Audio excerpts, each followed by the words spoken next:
Hello everyone. कैसे हैं सब? Everything good? बहुत बोर हो गया ना? हाँ। Welcome to Brilliant Minds Academy. थोड़ी फॉर्मेलिटी करना जरूरी है ना? क्या चल रहा था सबका अभी तक? आई नो ये ऑफलाइन मोड है, लेकिन मन के मन में आंसर देते रहना, ऐसा लग रहा है कि आपको सौरभ सर के साथ में बात कर रहे हो, राइट? वैसे तो हमने सोचा था फेस टू फेस मिलेंगे, लेकिन बट गवर्नमेंट के गाइडलाइंस के हिसाब से अब और 31 जुलाई तक ये लॉकडाउन को एक्सटेंड किया गया है कुछ कुछ सेक्टर्स को, कुछ कुछ सेक्टर्स के लिए। लॉकडाउन तो नहीं बोलेंगे, क्या बोलेंगे उसको, कि कुछ कुछ सेक्टर्स को प्रोहिबिट किया गया है कि आप वो प्लेसेस को चालू नहीं कर सकते, जैसे थिएटर्स हो गए, ट्यूशन क्लासेस हो गई, जिम्स हो गए, तो इनको मना किया गया। नेवरदलेस अपने पास में हमेशा से एक अपॉर्चुनिटी तो रहेंगी, हम वर्चुअली तो हमारे नॉलेज को एक्सपांड कर ही सकते, राइट? तो अब बहुत से बच्चों को हमेशा से एक टेंशन आ रहा था कि सर हमने जुलाई से स्टार्ट किया, तो जुलाई, अगस्त, सितंबर, अक्टूबर, नवंबर, दिसंबर, जनवरी, फेब, 8 महीने हैं। फेब में एग्जाम रहती है बेसिकली। तो 8 महीने, 8 महीने में पोर्शन होगा क्या? क्यों नहीं होगा? मैंने लास्ट टाइम भी आपको इसका एकदम डिटेल एनालिसिस करके बताया था, और हमारे प्लानिंग के हिसाब से भी हमने 1 जुलाई से तो डिसाइड ही किया था कि हम क्लासेस स्टार्ट करेंगे। बट वो टाइम में हमने डिसाइड किया था फेस टू फेस रहेगा, ड्यू टू सम रीजन जो मैंने लास्ट प्रीवियस वीडियो के अंदर आपको शेयर किया था। लेकिन अब वो वैसे तो नहीं हो पाएगा, लेकिन हम वर्चुअली हमारी क्लासेस को अब शुरू करने वाले हैं, राइट? कुछ पैटर्न हमने ऐसा सेट किया गया है कि फर्स्टली हम जब क्लास स्टार्ट करेंगे, नियर अबाउट 1 या 2 चैप्टर या 3 चैप्टर, जैसे भी हमारे कन्वीनियंस हुआ, हम 3 चैप्टर्स कम्प्लीटली यूट्यूब पे डालेंगे। 3 मेरे चैप्टर्स, 3 अक्षय सर के चैप्टर, 2 या 3 जैसे भी हमारा डिसाइड हुआ, वैसे अक्षय सर के हाथ में डिसाइड करेंगे। तो वो लेक्चर्स ये वन वे मैनर में होंगे। वन वे मैनर में मतलब क्या होंगे, हम हमारी पहले वीडियो जैसे रिकॉर्ड कर लेंगे, जैसे मैं अभी वीडियो रिकॉर्ड कर रहा हूँ आपका, तो मैं ये पहले ही आपका वीडियो रिकॉर्ड कर लूँगा और उसको रिकॉर्डिंग करके यूट्यूब पे अपलोड कर दूंगा।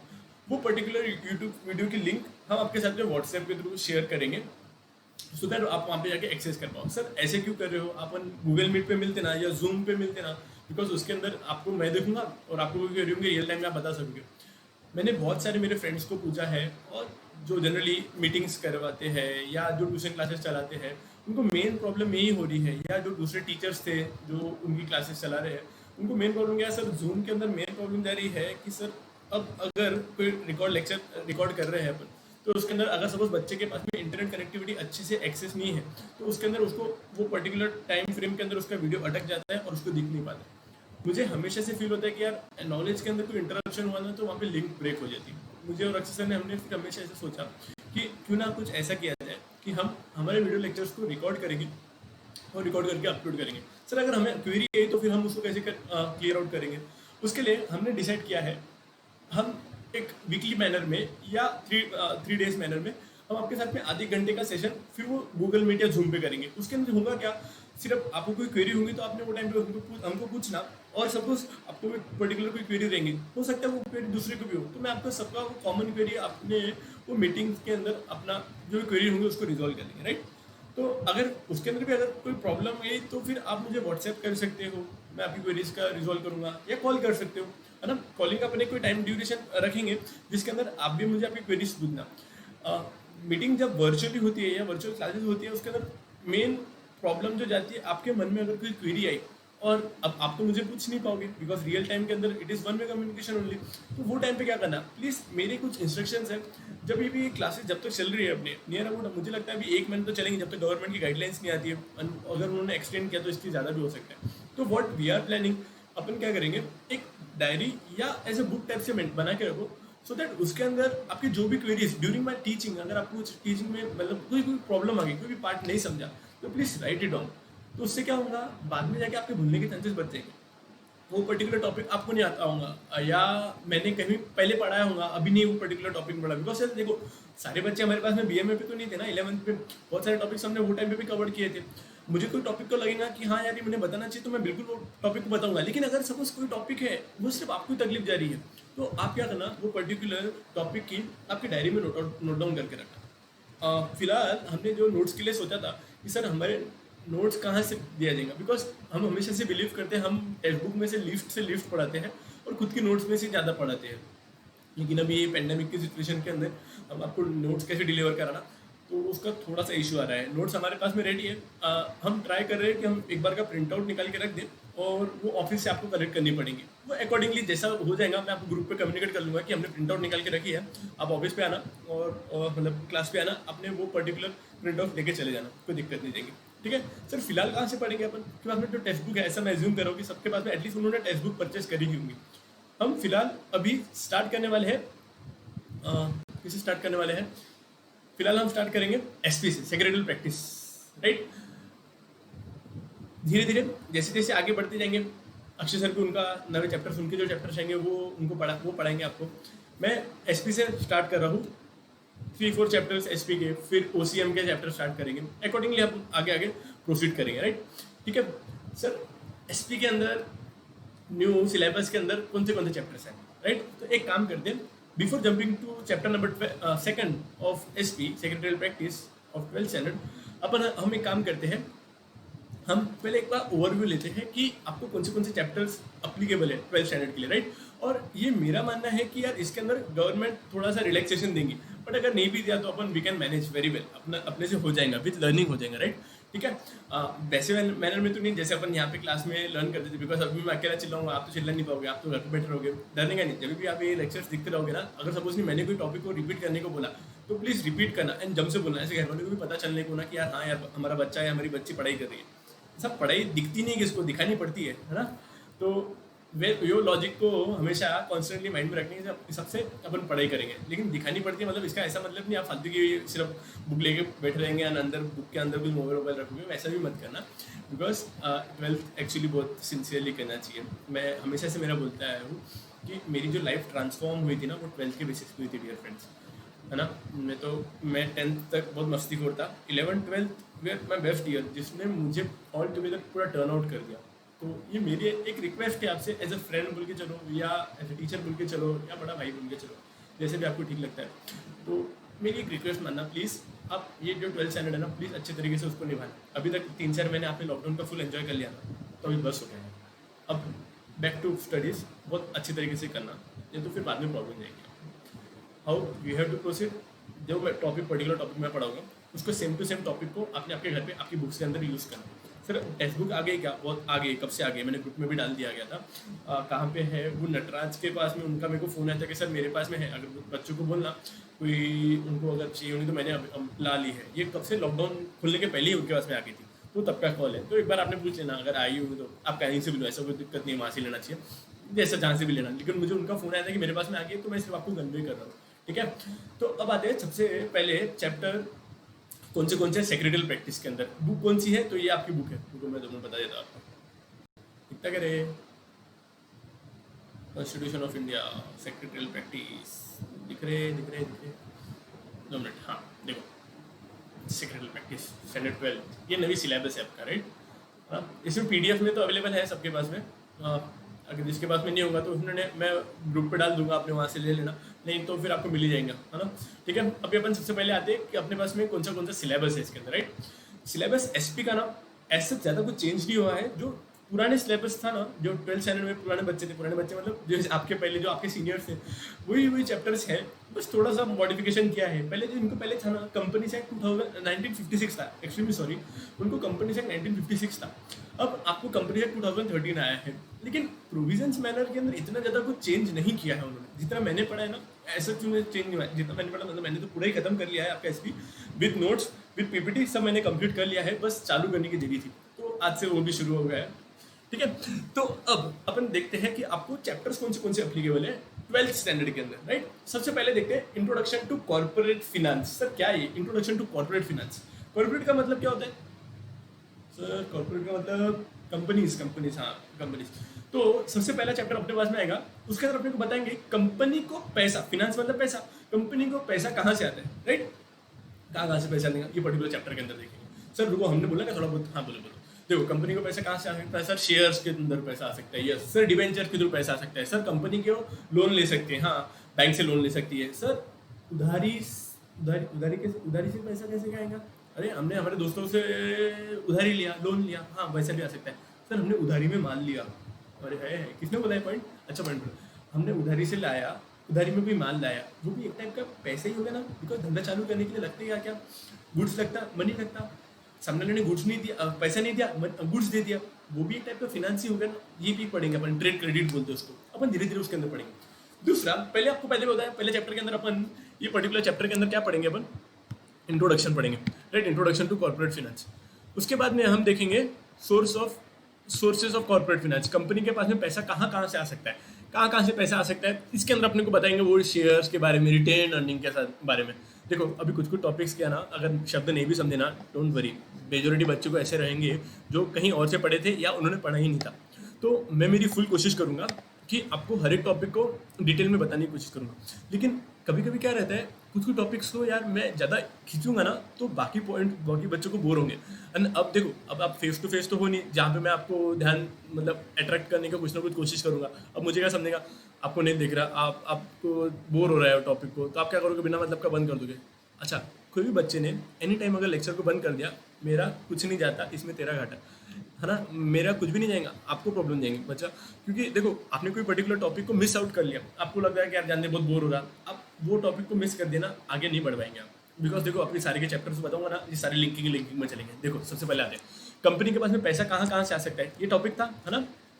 तो उसके अंदर सबसे पहला पॉइंट आता है, कंपनी के पास में पैसा आता है सर शेयर्स के थ्रू, राइट। तो शेयर्स का इशू ऑफ शेयर्स, कंपनी जब शेयर्स इशू करती है तो कहाँ से, तो ये चैप्टर नंबर 3 के अंदर पढ़ेंगे अपन, राइट। दूसरा, कंपनी का में पैसा डिबेंचर्स के थ्रू आता है। देखो तो first issue of share, second chapter है, उसके बाद में इशू ऑफ डिबेंचर्स पढ़ेंगे अपन। सबसे पहले introduction to corporate finance, companies को पैसा कहाँ कहाँ से आ सकता है उसको एक शॉर्ट में समरी में बताएंगा। इंट्रोडक्शन मतलब चैप्टर नंबर 1 के अंदर बताएंगे, राइट। दूसरा, सोर्सेज ऑफ कॉर्पोरेट फाइनेंस, इसके अंदर थोड़ा इलेबोरेट करेंगे अपन कि कंपनी के पास में ओन कैपिटल क्या रहता है, बोरोड कैपिटल क्या रहता है। मतलब अपन अभी चैप्टर नंबर 2 से शुरुआत करेंगे, बिकॉज चैप्टर नंबर 1 बहुत बेसिक है, बच्चों वाला चैप्टर है। तो मुझे लगा यार अभी थोड़ा सा अच्छा, वो ज़्यादा बोरिंग भी करते हैं, तो मैंने उसको अभी के लिए स्किप किया, लेकिन आगे अपन कंटिन्यू करेंगे उसको, राइट, कोई दिक्कत नहीं।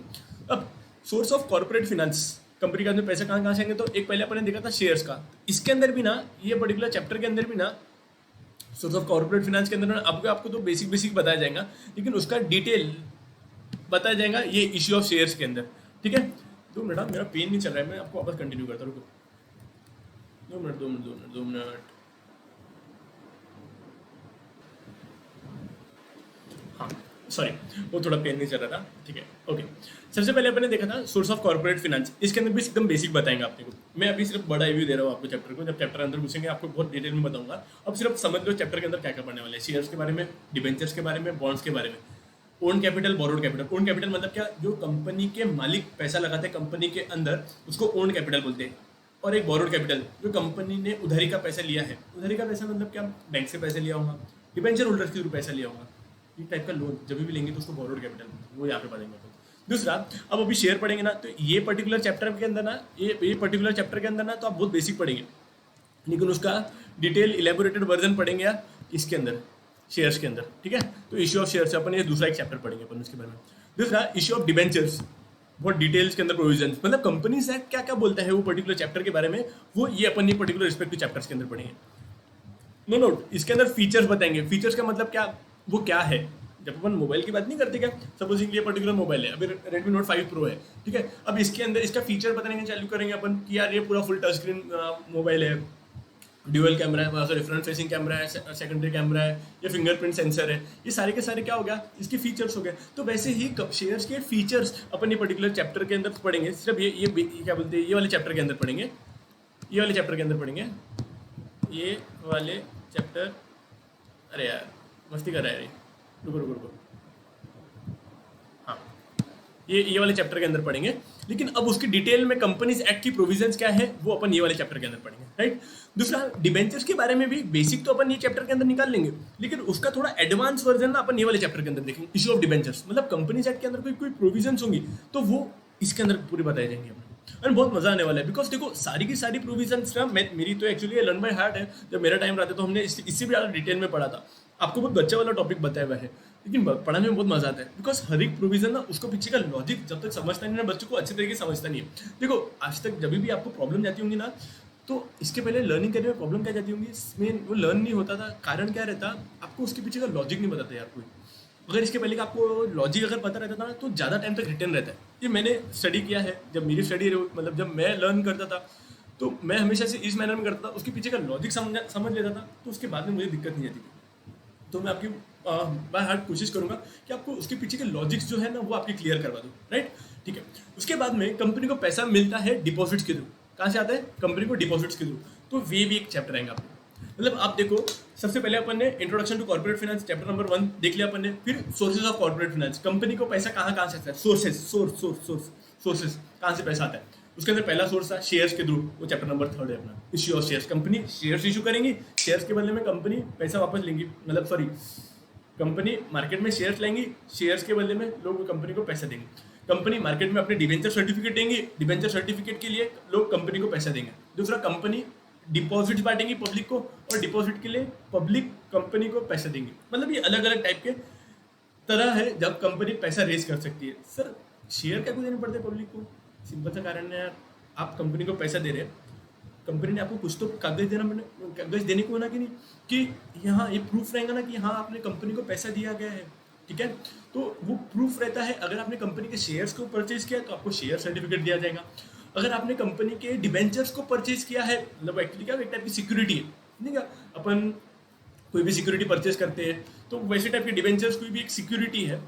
जब कंपनी देंगी आपको एक ऐसा प्रूफ ऑफ एविडेंस दिया जाएगा, डिबेंचर सर्टिफिकेट। आपसे कंपनी पैसे लेंगी, आपको वो कागज देंगी, कागज का नाम क्या है? Debenture certificate. I am seeing like this, मैं बहुत कागज एंड ये सिक्योरिटी इशू करेंगी, कंपनी पैसा लेंगी, आपको देंगी, ऐसे क्यों बोल रहा हूँ? बिकॉज डायरेक्टली प्रोविजन जाती है माइंड में, समझ में आता है कि यार हाँ कंपनी ने पब्लिक को पैसा, पब्लिक को शेयर सर्टिफिकेट दिया और पब्लिक से पैसा उठाया, राइट। तो ऐसे फॉर्मेट में मैं पढ़ा सकता, बहुत एकदम टेक्निकल वर्डिंग में पढ़ा सकता है, लेकिन वो एकदम बाउंसर जाएगा, ऊपर से जाएगा पूरा, सॉरी, तो पूरा ऊपर से जाएगा। मैं चाहता हूँ आपको अच्छी तरीके से क्लियर कट समझे यार, नहीं कि मैं तो पढ़ा दूँ बाद में आपको समझना, मैं वैसा नहीं चाहता, राइट। अगर इसके अंदर भी आपको और थोड़ा सा लेवल अप करना होगा तो मैं वैसा भी कर सकता हूँ, ठीक है। उसके बाद में अपन ने देखा ये पर्टिकुलर ये चैप्टर स्टैंडर्ड 12 के अंदर अपन और क्या पढ़ने वाले हैं। पहले अपन इधर देखे थे ना, इश्यू ऑफ शेयर्स, यही देखे थे ना अपन, इश्यू ऑफ शेयर्स। इससे रिलेटेड इसका एक भाई आया चैप्टर कि जब शेयर देंगे तो शेयर होल्डर्स के साथ में करस्पॉन्डेंस लेटर भी भेजना पड़ेगा ना, तो वो ये चैप्टर में पढ़ेंगे अपन, करस्पॉन्डेंस विथ मेंबर। करस्पॉन्डेंस का मतलब क्या होता है? वार्तालाप, बातचीत। तो आज की तारीख में सर बातचीत करेंगे, तो बातचीत करने के लिए फिर चैप्टर क्या काम में आएगा? ये चैप्टर के अंदर पढ़ेंगे अपन लेटर राइटिंग। जब कंपनी अपने शेयर होल्डर्स को लेटर लिखेंगी तो कौन से सिचुएशन के अंदर लेटर लिखा जाएगा? सर कौन से सिचुएशन के अंदर लेटर लिखा जाएगा मतलब क्या? कंपनी ने पर्टिकुलर शेयर होल्डर्स को शेयर अलॉट किए, तो वो टाइम पे उसको लेटर भेजेंगी कि हम आपको बताते हुए बहुत हमें खुशी हो रही है कि हमने आपको शेयर्स अलॉट किए हैं। दूसरा, अगर कंपनी ने कोई बंदे ने सपोज आपने मेरी कंपनी के अंदर पैसा इन्वेस्ट किया है, तो मैं आपने मेरी कंपनी के अंदर पैसे इन्वेस्ट किया, आपको कोई रिटर्न नहीं लगेगा क्या? बिल्कुल, मैं आपको जब रिटर्न दूंगा, रिटर्न क्या, रिटर्न इन द सेंस मतलब पैसे के बदले, आपके पैसे के बदले मैं आपको कुछ ना कुछ तो प्रॉफिट का शेयर दूंगा ना।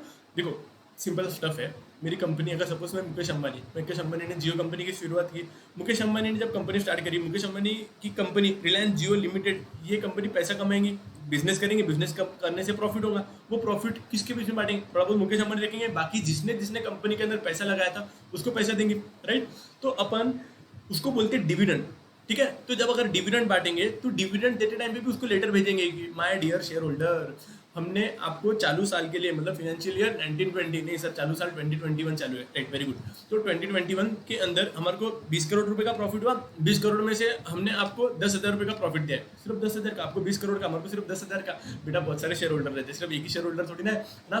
तो ये चैप्टर के अंदर देखेंगे कि शेयर होल्डर से बातचीत करेंगे।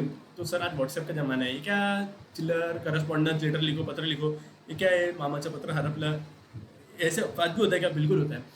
बहुत सी केसेस के अंदर आज की तारीख के अंदर जो शेयर इलेक्ट्रॉनिकली ट्रेड होते हैं ना, उनको तो अपन ईमेल के थ्रू भी कम्युनिकेशन कर सकते हैं, लेकिन ईमेल के अंदर क्या कंटेंट डालना, कैसे टाइप का लेटर रहेगा, वो अपन ने पर्टिकुलर चैप्टर के अंदर पढ़ेंगे। बहुत अच्छा चैप्टर है, पूरा का पूरा अपन लर्न करेंगे इसको, बहुत मस्त चैप्टर है, अच्छे तरीके से हो जाएगा।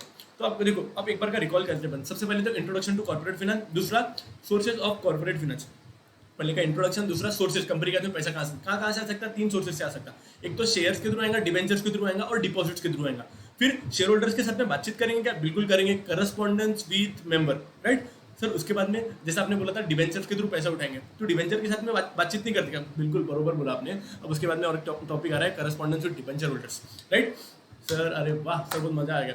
अब इसके अंदर भी सर क्या होगा, अगर हमने कोई पर्टिकुलर बंदे को, उसने हमारी कंपनी के अंदर डिबेंचर्स के लिए सब्सक्राइब किया का मतलब क्या, हमारी कंपनी ने एक पब्लिक में एडवर्टाइजमेंट डाली, रिलायंस जियो, वापस कंटिन्यू करते हैं, रिलायंस जियो लिमिटेड ने पब्लिक में एडवर्टाइजमेंट डाली कि हमें पैसा चाहिए, जो भी इच्छुक नागरिक होगा हमारे पास में पैसा दे, हम उसको डिबेंचर होल्डर का दर्जा देंगे, हम उसको डिबेंचर सर्टिफिकेट दे देंगे, राइट। कोई दिक्कत है क्या इसके अंदर? कोई दिक्कत नहीं। अब उसको डिबेंचर अलॉट हुए कि नहीं हुए, बिकॉज कंपनी के पास में डिबेंचर के एप्लीकेशन बहुत सारे आते हैं, सिर्फ एक या दो या तीन या चार लोग ने सब्सक्राइब कर दिया, बहुत सारे लोग सब्सक्राइब कर दिए, तो कितने भी लोगों ने सब्सक्राइब किया, फिर सारे को अलॉटमेंट करना तो पॉसिबल नहीं है। You would be surprised to know, जब एक अभी पॉपुलर कंपनी थी, आई थिंक मनपसंद बेवरेजेस थी, नाम नहीं सुना होगा, या वीआरएल लॉजिस्टिक्स, अभी उसका भी आईपीओ आया था, इनिशियल पब्लिक ऑफर में। कुछ वर्ड ना थोड़े भारी बोल दिया ना तो ऐसा टेंशन नहीं लेना, बाप रे बाप मेरे को तो कुछ भी नहीं आ रहा, ऐसा नहीं रहता।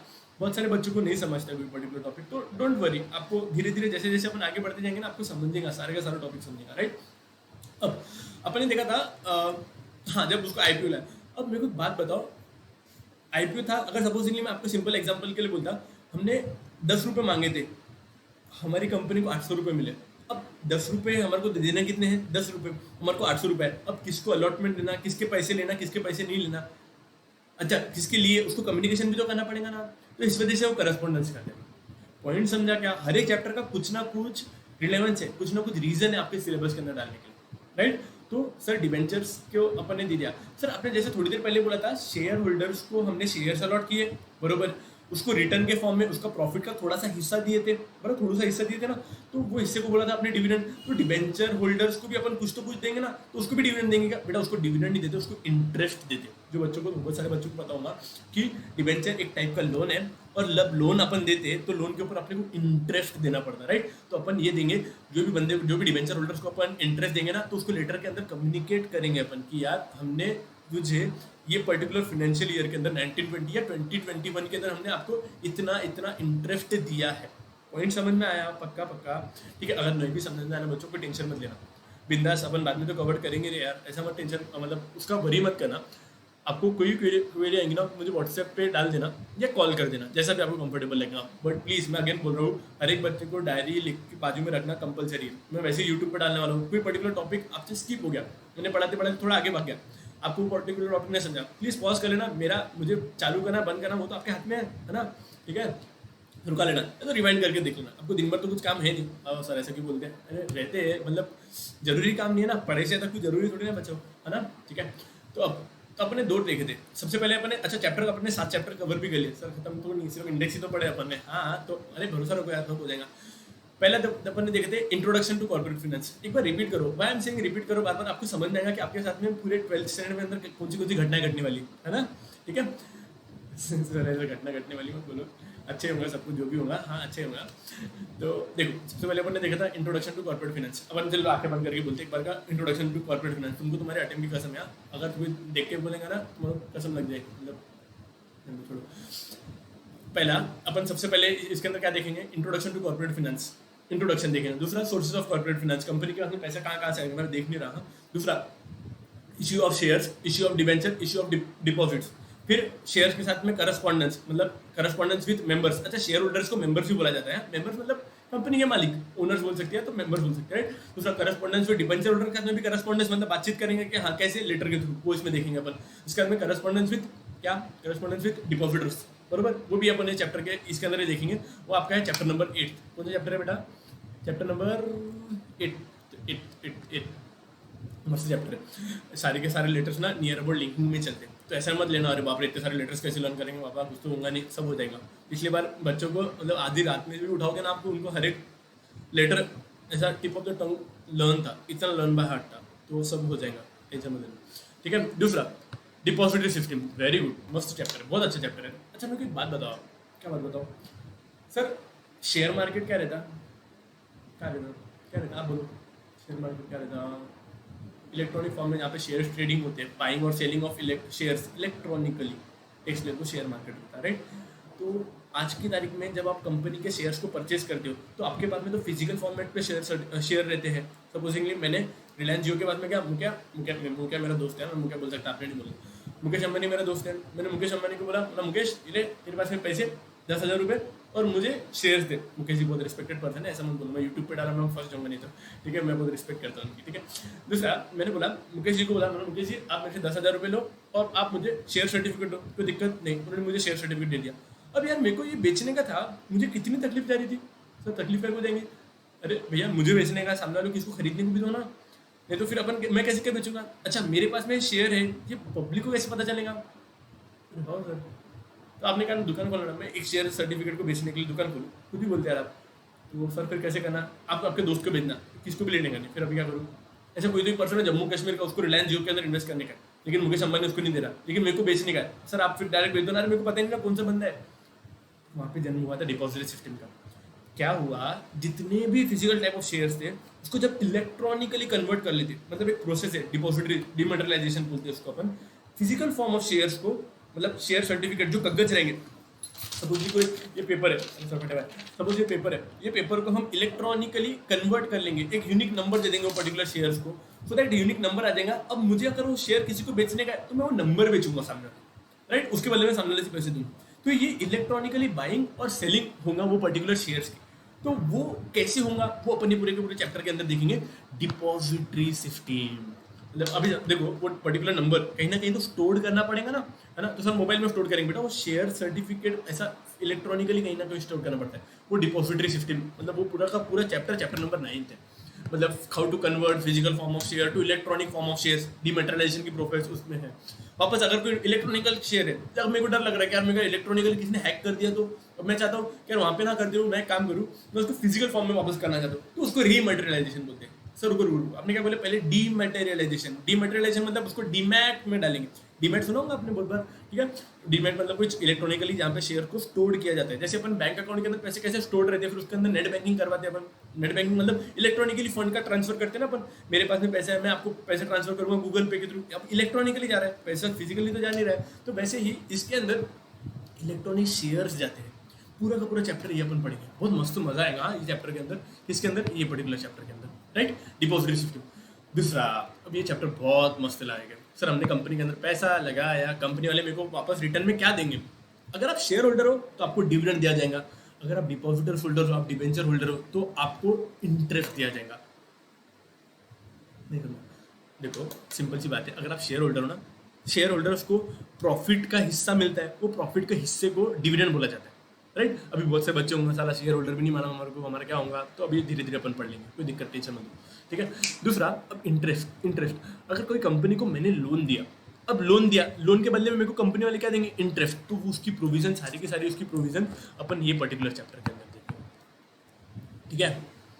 सर थोड़ा थोड़ा समझ में आया, सर हमको लर्न भी हुआ, अब ऐसा मत समझा हमको कुछ समझा नहीं, हमको लर्न भी हुआ। देखो हमको एटलीस्ट हम लिंक में लाइन वाइज तो बोल ही सकते हैं, क्या बोल सकते हैं आप। देखो सर अपन पढ़ेंगे इंट्रोडक्शन टू कॉर्पोरेट फाइनेंस, हाँ पढ़ेंगे, उसके अंदर sources of corporate finance, corporate finance के सोर्सेस, मतलब कंपनी को पैसा कहाँ से आ सकता है, इश्यू ऑफ शेयर्स से आ सकता है क्या, यस सर।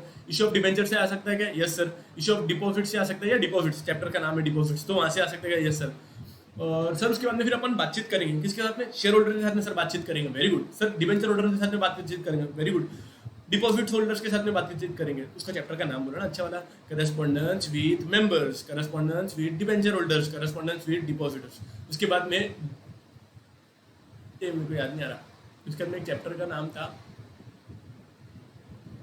डिपॉजिटरी, शायद चैप्टर का नाम था ना, नहीं हाँ डिपॉजिटरी चैप्टर का नाम था। उसके बाद में डिविडेंड और इंटरेस्ट, शेयर होल्डर्स को कुछ ना कुछ दिया जाएगा, तो वो काम में पढ़ेंगे अपन डिविडेंड और इंटरेस्ट। उसके बाद में एक फिनेंशियल मार्केट है, ये फिनेंशियल मार्केट मतलब क्या, मनी का मार्केट, फिनांस का मार्केट, तो ये पर्टिकुलर चैप्टर 11 है, छोटा सा बच्चे सा चैप्टर है, वो भी पढ़ लेंगे अपन, कोई दिक्कत नहीं जाएगी, ठीक है।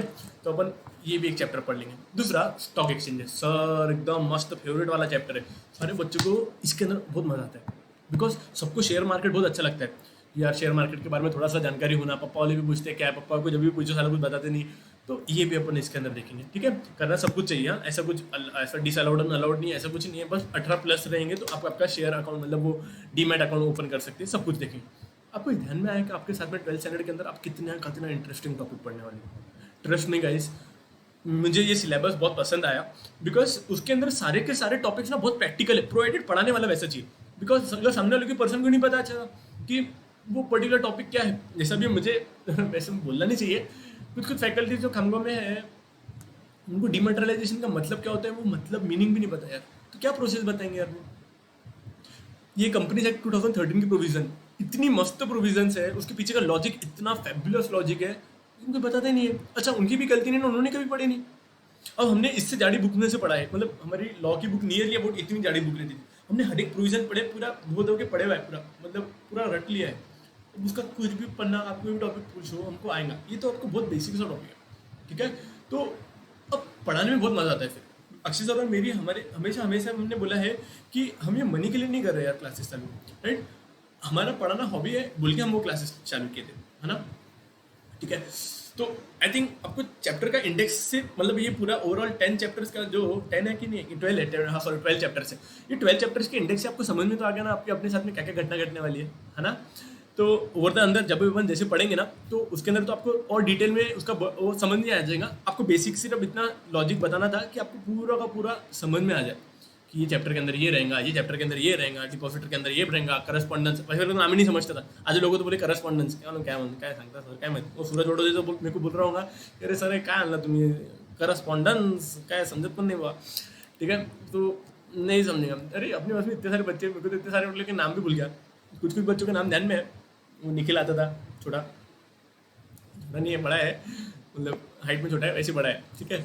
मिश्रा नाम था शायद, है ना, वो हमारा कन्हैया भाई, काफ़ी काफ़ी बच्चे। चलो यार फटाफट मिलते हैं अपन। तो ऐसे ही अपन ये पूरे के पूरे चैप्टर्स को पढ़ने वाले हैं, ठीक है। अब हमने तो बहुत कुछ अच्छा सोचा था, अब आते हैं अपन इसके ऊपर। वेरी गुड, चैप्टर नंबर 2 से शुरुआत करते हैं। 2 सेकंड का मैं ब्रेक लूँ, चलेगा? मैं 2 मिनट का पानी पीता हूँ, मैं वापस आपको कंटिन्यू करता हूँ, वापस मिलता हूँ इस इंटरेस्टिंग से चैप्टर के अंदर, सोर्सेज ऑफ कॉर्पोरेट फिनेंस। बहुत मस्त वाला चैप्टर है।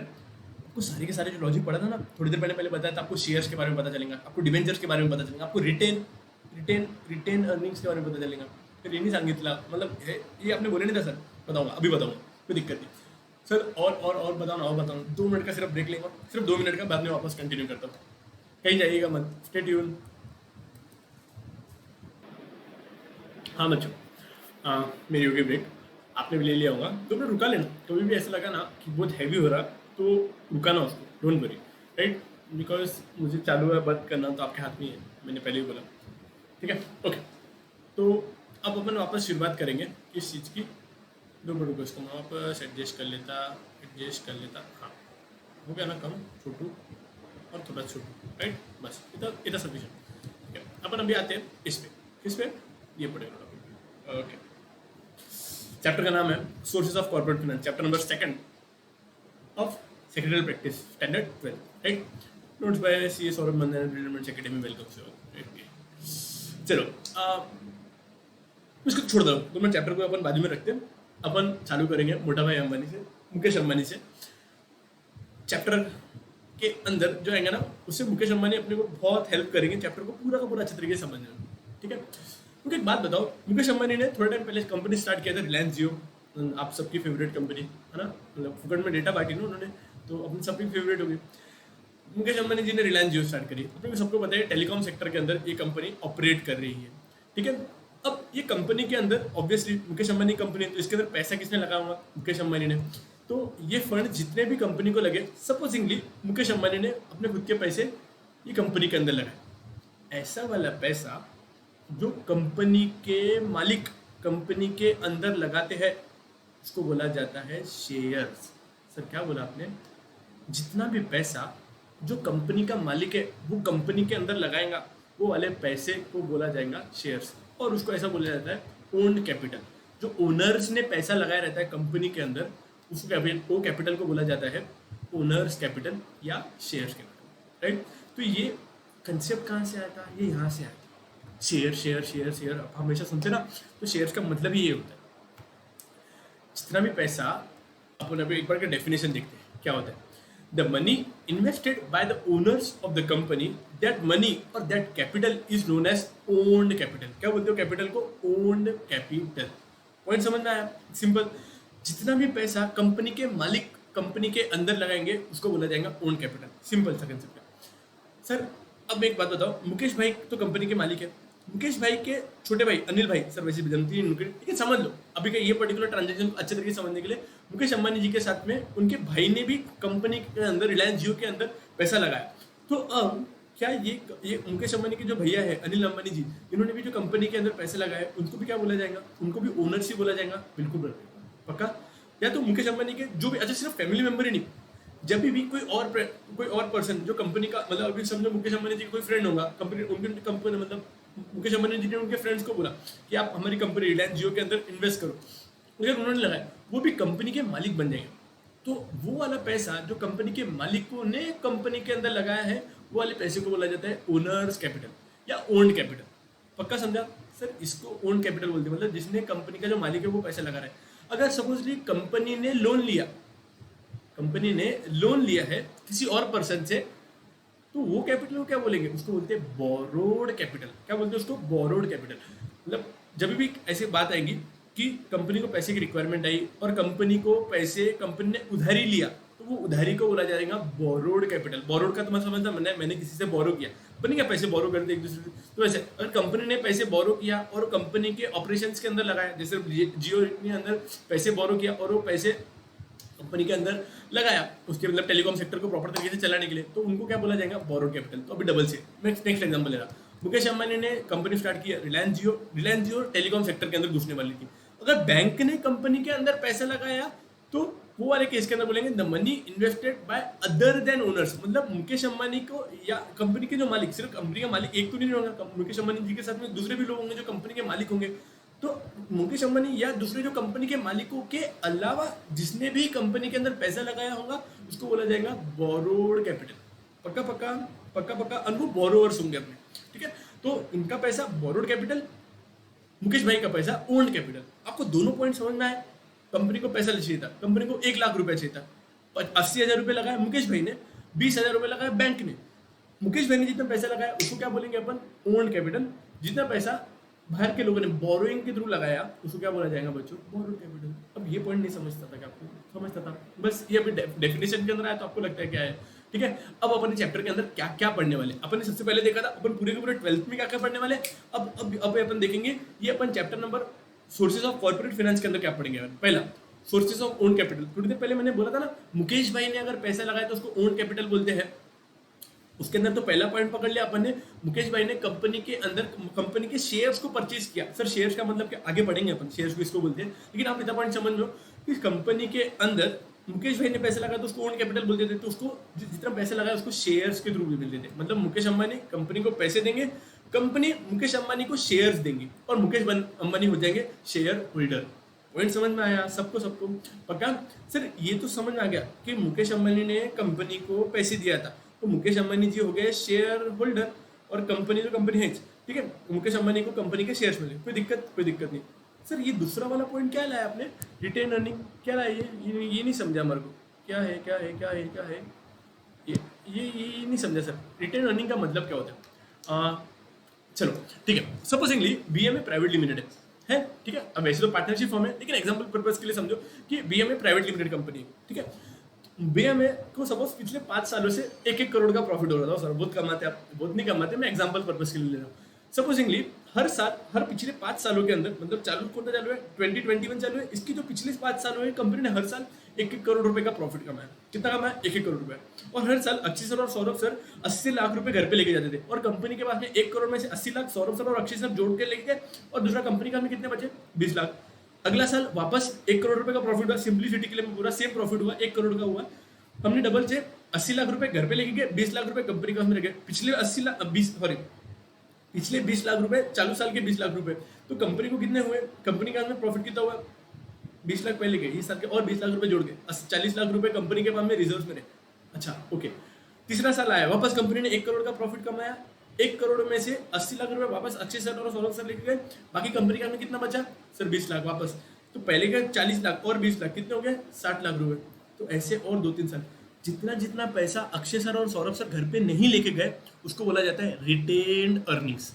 अच्छा, कंपनी को टोटल प्रॉफिट हुआ, वो कंपनी का टोटल प्रॉफिट को बोला जाएगा अर्निंग्स। मतलब हाउ, जितना पैसा वो कंपनी के मालिक लेके नहीं गए, उसको बोला जाता है रिटेन अर्निंग। रिटेन मतलब बचाया हुआ अर्निंग्स। पॉइंट समझ में आया? एकदम सिंपल है कि नहीं?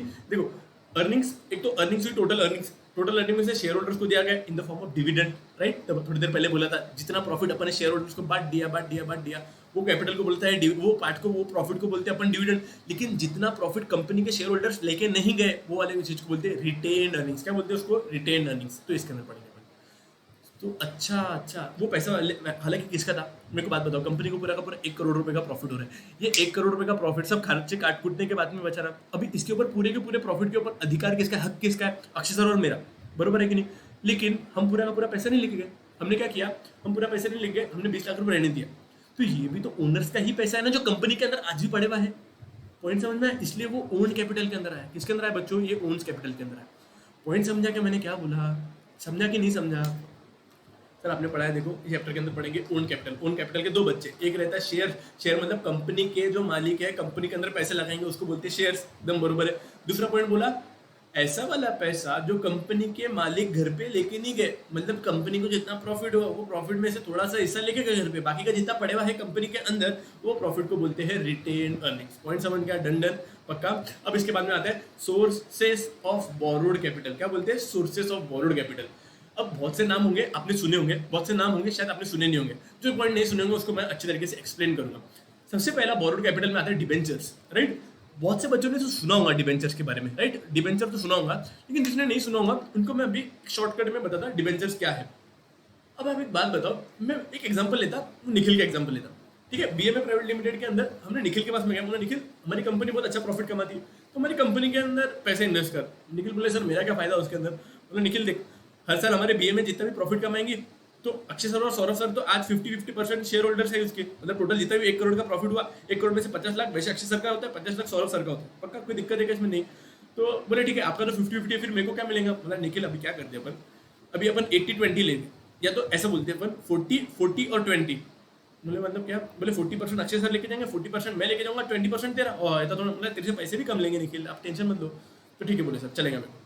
लेकिन सर आपने क्या बोला? प्रॉफिट का हिस्सा देंगे, मतलब जितना कंपनी ने प्रॉफिट कमाए। बोला हाँ, बोले जैसे आपने भी थोड़ी देर पहले बोला था 1 करोड़ का प्रॉफिट कमाए, 1 करोड़ में से 40 लाख अक्षय सर लेके जा रहे थे, 40 लाख आप लेके जा रहे थे। बोला हाँ 20 लाख रुपए कंपनी के अंदर पड़ेंगे, आज 20 लाख हम इसको निखिल को देंगे। लेकिन सर अभी समझो, आप बात समझो, अगर तुम्हारी कंपनी को प्रॉफिट नहीं हुआ तो क्या होगा? निखिल ऐसा मत बोला हमारी कंपनी हर साल प्रॉफिट कमाती नहीं बोले सर अगर एक आधी बार का नहीं कमा ऐसा हो ही नहीं सकता। लेकिन नहीं सर समझो आप, अगर आपकी कंपनी ने प्रॉफिट नहीं कमाया तो फिर मेरे को क्या मिलेगा? निखिल कुछ भी नहीं मिलेगा। तो सर ऐसा तो ना चलता, मैं कंपनी के अंदर पैसे लगाऊंगा कब? जब मेरे को आप कसम दो, वादे करो। क्या? किस चीज़ का वादा दो? कि आप मुझे हर साल थोड़ा बहुत प्रॉफिट तो देंगे। मुझे निकल ऐसा थोड़ी ना यार, आगे चल के भी तो ऐसा है, कोरोना वायरस हो गया, अब हमारी ट्यूशन समझो भगवान ना करे चली नहीं, फिर वो केस में प्रॉफिट नहीं हुआ, फिर क्या करेंगे अपन? नहीं बोले मेरे को नहीं मालूम, मैं पैसे आपको सिर्फ तभी दूंगा जब आप मुझे वादा करते कि आप हर साल मेरे को थोड़ा प्रॉफिट देंगे ही देंगे। प्रॉफिट नहीं, कुछ भी दो, कुछ भी नाम से दो, डिविडेंड नहीं तो नहीं, कुछ भी नाम से दो, लेकिन मुझे थोड़ा देंगे। मैं मेरे मम्मी पापा ने क्या बोला? बोले आप मेरे को हर साल थोड़ा बहुत तो रिटर्न देंगे ही देंगे। अरे यार, मैंने निखिल को बोला निखिल एक काम करते फिर मेरा कंपनी का मालिक मत बन। बोले फिर क्या बनूँ? तो मेरी कंपनी का क्रेडिटर बन जा। क्रेडिटर मतलब लोन दूं मैं आपको। बोला हाँ। तो निखिल हमारे को लोन देगा और हर साल निखिल को हम कसम देते कि निखिल हमारे को प्रॉफिट हो कि नहीं हो, हम देखो हर साल डिविडेंड देंगे। डिविडेंड नहीं, हम देखो हर साल इंटरेस्ट देंगे। सॉरी हाँ, प्लीज वापस करेक्ट करना।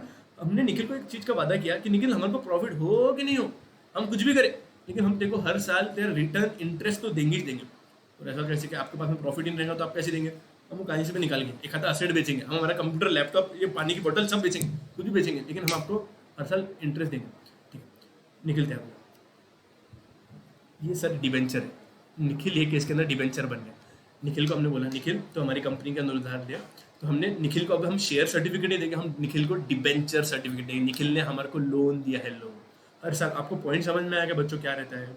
पक्का ठीक है। तो सर आपके पास में प्रॉफिट, बस एक बात नहीं समझ में आ रही, आपके पास में प्रॉफिट नहीं हुआ तो फिर क्या? आप एक बात समझो, सिंपल से एक बात समझो।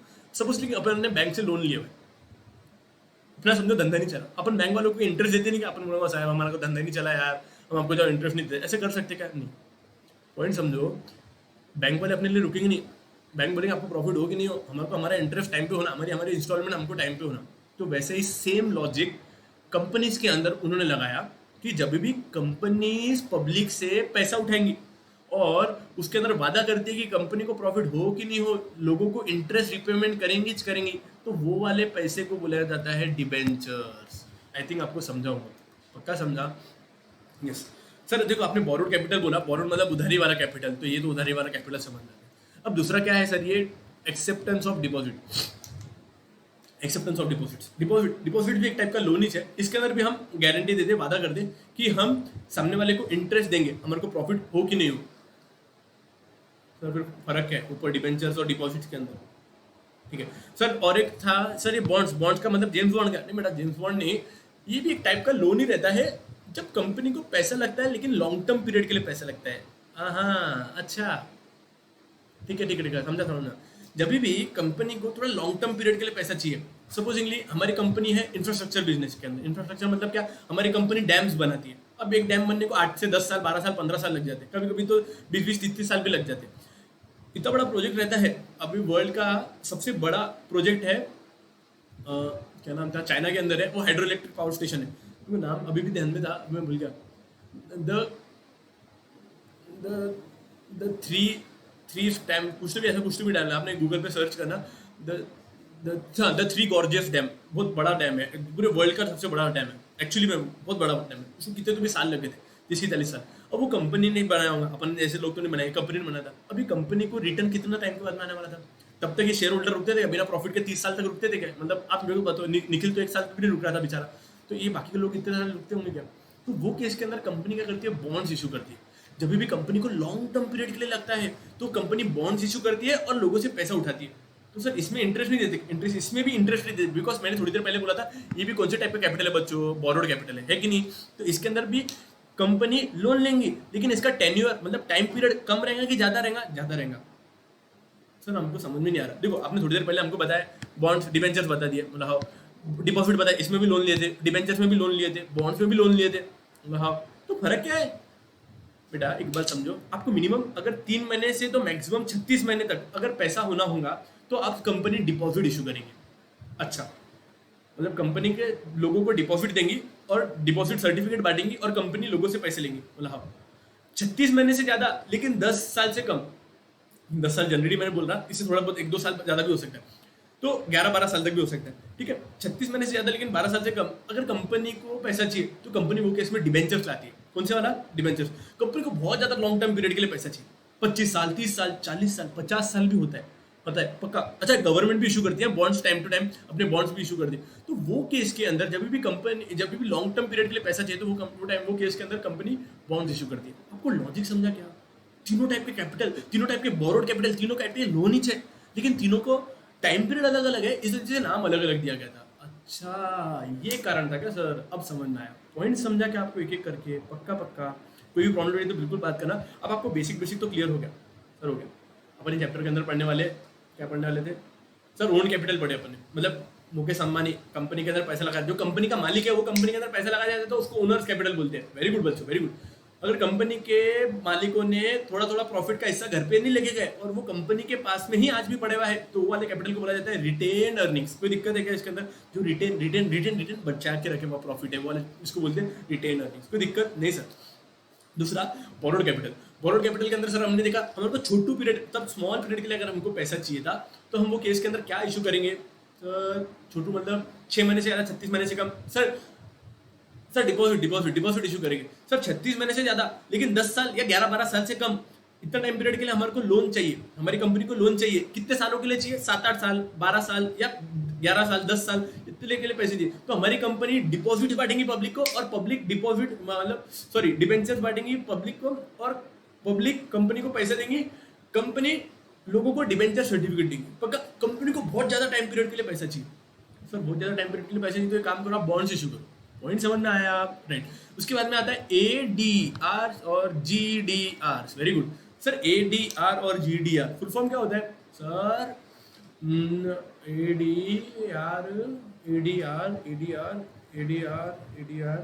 ADR होता है अमेरिकन डिपॉजिटरी रिसीट्स। क्या होता है? American depository receipts.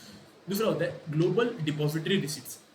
आप सिर्फ नाम समझ के चलो, मैं अभी समझाऊंगा ना भी तो भी ऐसा मस्त बाउंसर जाएगा ऊपर से, नहीं समझेगा आपको। तो अच्छा आपके ऊपर संदेह नहीं करा मैं, लेकिन थोड़े टॉपिक के लिए ऐसा लगता है कि थोड़ा सा रुक जाए। सर आपने एक बार फुल फॉर्म वापस बोल दिया, अमेरिकन डिपॉजिटरी रिसिप्ट। सर वो डिपॉजिट ऊपर उसको उसके जैसे है, थोड़ा बहुत उसके जैसे है, लेकिन बहुत ज़्यादा अलग है, थोड़ा बहुत ही उसके जैसा है, ठीक है। तो एक ये हो गया। दूसरा जीडीएस के बारे में अपन देखेंगे, ठीक है। अब दूसरा होता है कमर्शियल बैंक्स। अगर कंपनी ने कमर्शियल बैंक से लोन उठाया है, सर बैंक्स भी कंपनी को लोन देती है बिल्कुल। आप जाओ आईसीआईसीआई बैंक में जाके, बैंक वाले आपको लोन नहीं दे सकते बिल्कुल। अगर बैंक्स ने कंपनी के अंदर पैसा लगाया है तो उसको भी बोरोड कैपिटल बोला जाता है, और बैंक वालों को अपन इंटरेस्ट देंगे, ठीक है। तो आप समझ में आओ, एचडीएफसी, आईसीआईसीआई, एक्सिस बैंक, इन्होंने हमारी कंपनी को पैसा दिया, तो वो केस में उसको, वो जो पैसा उन्होंने कंपनी के अंदर लगाया है उसको बोलेंगे बोरोड कैपिटल, और नाम क्या रहेगा, कमर्शियल बैंक्स ने पैसा, पक्का पक्का। दूसरा आता है फिनेंशियल इंस्टीट्यूशंस। फिनेंशियल इंस्टीट्यूशंस ये भी एक टाइप के बैंक ही होते हैं, लेकिन इनका मेन ऑब्जेक्टिव वो पर्टिकुलर इंडस्ट्री को ही लोन देते। सब क्या मतलब, आपने आईडीएफसी नाम सुना क्या? अगर कोई बच्चे नेशनल स्कूल में रहेंगे तो नेशनल स्कूल के सामने है IDFC bank, industrial development financial corporation, ये बैंक का नाम है, ये बैंक का नाम है। अभी नाम से समझ में आता है, इंडस्ट्रियल डेवलपमेंट फाइनेंशियल कॉर्पोरेशन। इनका मेन काम क्या है, इंडस्ट्री को डेवलपमेंट करवाना, तो ये स्पेशल फाइनेंशियल इंस्टीट्यूशन में आता है।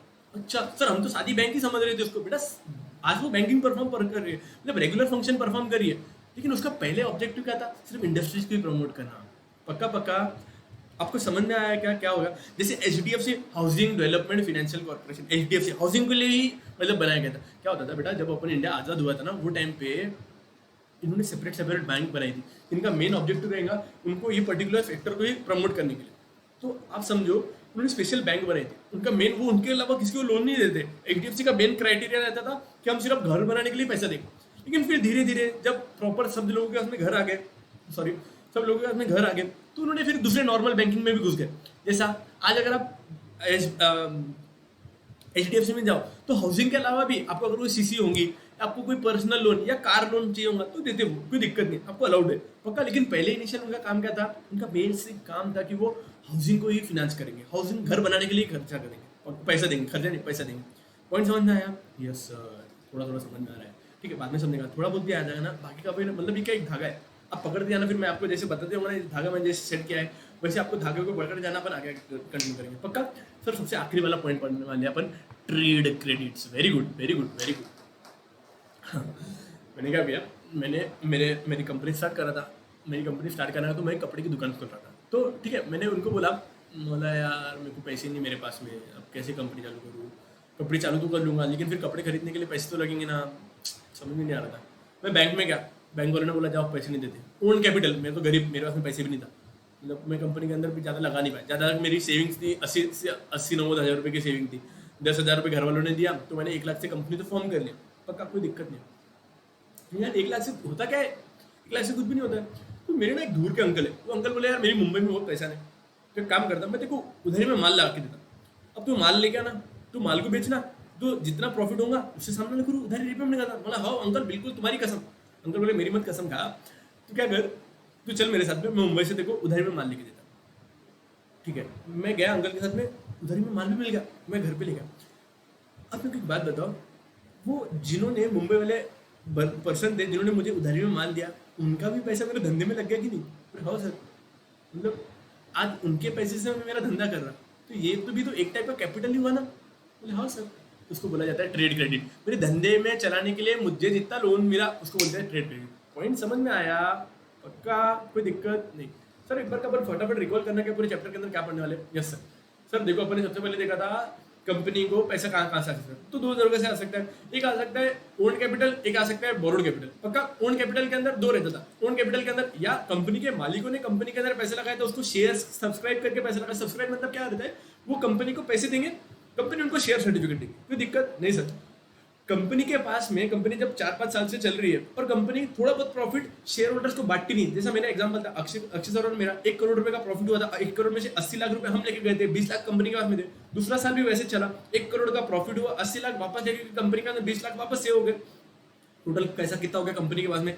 पहले के 20 लाख, ये साल के 20 लाख, टोटल 40 लाख रुपए। अब मैं एक बात बताऊँ, ये पैसा कंपनी कोई नवे प्रोजेक्ट के अंदर लगा नहीं सकती क्या? बिल्कुल लगा सकती है।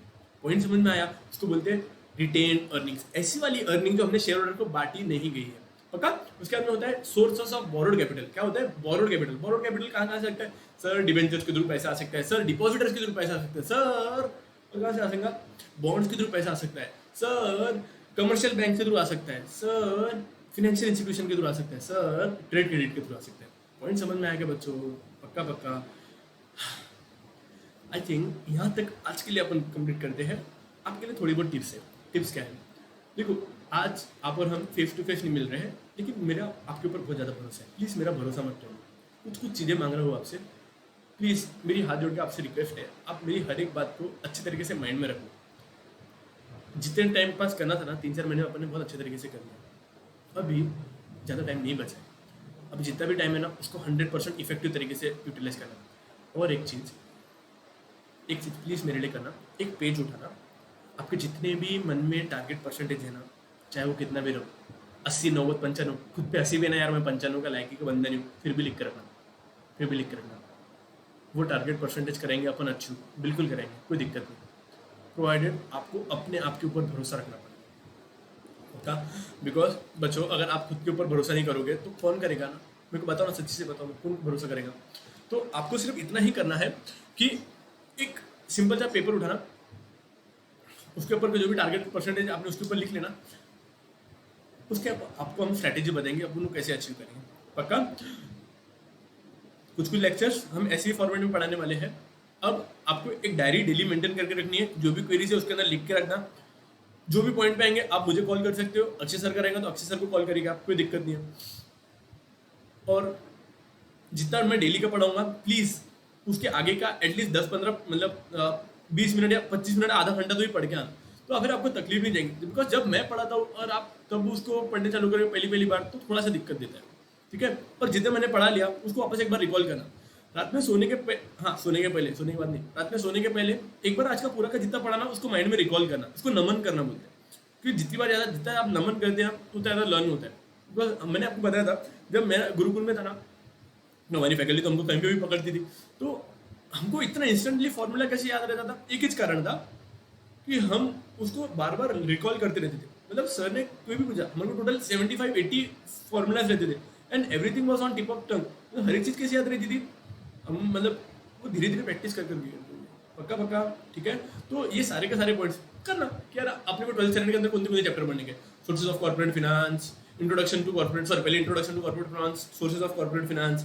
उसके बाद में issue of shares, issue of debentures, deposits, correspondence with share members, correspondence with debenture holders, correspondence with depositors, depository, dividend and interest, financial market, और आखिरी के अंदर फिनेंस मार्केट था, और एक चैप्टर था शेयर मार्केट, स्टॉक मार्केट था। दूसरा, अपन ये पर्टिकुलर चैप्टर के अंदर क्या पढ़ने वाले थे सर? आपने थोड़ी देर पहले पढ़ाया, own capital, borrowed capital. Own capital के अंदर 2 बच्चे, shares, return earning. Borrowed capital के अंदर 5 बच्चे। ऐसे रिकॉल करना, जितना ज़्यादा माइंड मेकिंग करोगे ना, आपको लर्न करेगा। मेरा हमेशा से बीएमए पे एक ही लॉजिक रहा है कि बच्चों को घर पे ज़्यादा कम से कम तकलीफ, मतलब हम लर्निंग यहाँ पे इतना बार करवा लेते कि बाद में घर पे तकलीफ ही नहीं जाए, ठीक है? तो अब जो बच्चे हमारे साथ में एसोसिएट, अभी मैं आपको बोला था ना पहले, तो अपने हमारे पास में 65 नंबर्स करीबन है, 65-75 बच्चों के हमारे पास में व्हाट्सएप में ग्रुप में एंटर्ड हुए हुए। लेकिन बहुत सारे बच्चे थे ना, वो उनका हमारे को बीच में जब लॉकडाउन चल रहा था वो टाइम पे कॉल है, तो हम उनको कम्युनिकेट नहीं कर पाए यार कि अब हम क्लासेस स्टार्ट करें, वो ग्रुप पे नहीं है। तो आप आपके फ्रेंड्स को रेफर करना कि प्लीज़ ये सर ने अभी लेक्चर स्टार्ट किया है, कोई बच्चा नहीं पे आया होगा बीए में, तो उसको भी बताना, बोला एक बार ट्राई करके देख, देखो हो सकता है अच्छा कंटेंट पसंद आ जाए। बिकॉज बच्चों क्या है, ट्राई भी नहीं करते, तो एक बार उनको गाइड करके देखना, बोला आपने यूज़ करके देखो, आपको समझा तो ठीक, नहीं समझा कोई दिक्कत नहीं, मेरे को फुकट का है, चला ले, थोड़ा बहुत टाइम में तो अच्छा कुछ होगा ना, ज्ञान ही चाहिए, दिमाग ही बढ़ेगा उससे, राइट? तो चलो, I am ending this on this note, मतलब I am ending entire session on this note कि अपन अब इसी फॉर्मेट में पढ़ेंगे, एटलीस्ट 3 या 4 चैप्टर्स इसी फॉर्मेट में पढ़ेंगे। हम ओपन लेक्चर्स डालेंगे, जैसे 3 या 4 चैप्टर या 2 चैप्टर्स भी हो सकते हैं, जैसा भी अपने को डिसाइड हुआ। उसके पहले अगर लॉकडाउन ओपन होगा तो हम फेस टू फेस मिलेंगे जल्दी, ठीक है? तो और मैंने बीच में ऐसा कहीं सुना था कि स्कूल्स को अलाउड किया है, प्रोवाइडेड वो they need to give an application. अगर वैसा ट्यूशन क्लासेस को भी अगर अलाउड होगा, हम सर्च करें, अगर आपके पास में कोई इंटेंट होगा, आपके पास में कोई इन्फॉर्मेशन होगी, तो प्लीज़ मुझे बताइएगा, तो अपन सो दैट फिर वैसे ही अपन स्टार्ट करेंगे, राइट? पक्का? यस। तो अगर अपन वैसे, अगर अपने को परमिशन होगी, अपन लेटर लिखा के लेंगे ना पेरेंट्स से, अपन यहाँ पे प्रिकॉशनरी मेजर्स लेंगे। हमने पहले ही सारे का सारा ये सैनिटाइजर लाया करेगा, कॉलिन के अंदर सैनिटाइजर है, कॉलिन नहीं हो, ठीक है? तो वैसे अपन चालू कर सकते हैं। बिकॉज यार वो फेस टू फेस में जो मज़ा है ना, वो वर्चुअली में नहीं है। बिकॉज इतनी मस्ती होती है, लर्निंग होती है, क्लास में लर्निंग होती है, आपको नोट्स देते हैं हम, आपको कोई क्वेरी होती है तो आप रियल टाइम में पूछ सकते हो। अभी क्या है, अभी इसका मजबूरी पढ़ाना पड़ रहा है, बिकॉज हम और ज़्यादा लेट नहीं कर सकते। एंड प्लीज़ आपके माइंड में जो एक थॉट था ना कि यार पोर्शन कंप्लीट होगा कि नहीं होगा, आई एम श्योर मैं हर एक टॉपिक अच्छे तरीके से विथ लर्निंग क्लास में हो जाए। Please don't worry about it, college में हुआ कि नहीं हुआ, अगर कोई लेना देना नहीं। बीएमए में हर एक टॉपिक अच्छे तरीके से होगा, सिर्फ मेरा ही नहीं, अक्षय सर का भी होगा, इतनी गारंटी। वो कोई भी डिफिकल्ट से डिफिकल्ट टॉपिक होगा, बहुत सारे टॉपिक्स कभी कॉलेज में नहीं भी पढ़ा, स्कूल नहीं कॉलेजेस में नहीं भी पढ़ाते होंगे, हम हर एक टॉपिक को कवर करते हैं, पक्का? ठीक है, तो चलो I am ending on this. Stay blessed, healthy रहो। अभी धीरे धीरे केसेस बढ़ते जा रहे हैं, तो प्लीज़ प्रिकॉशनरी मेजर्स लो, नहीं तो ऐसा हो जाएगा साला 3.5 महीने अच्छे तरीके से करे, जब क्लासेस चालू हुई तभी कुछ ना कुछ हो गया। अच्छा, मैं आपको बोल रहा हूँ, मैं भी खुद ही प्रिकॉशनरी मेजर्स बहुत लेता हूँ, लेकिन जितना हो सके बाहर मत जाओ। अब सर अब बोर करे, बोर की बात नहीं है बच्चों, सच्ची से बहुत इंपॉर्टेंट चीज़ है। अभी कोरोना के खामगांव में पेशेंट बढ़ते जा रहे हैं, और ये नंबर दिन ब दिन डबल ट्रिपल ट्रिपल 4 टाइम्स होते जा रहे हैं, तो वैसा नहीं होना चाहिए, राइट? तो आपकी सिक्योरिटी आपके हाथ में है, ठीक है? Bye bye, take care, love you.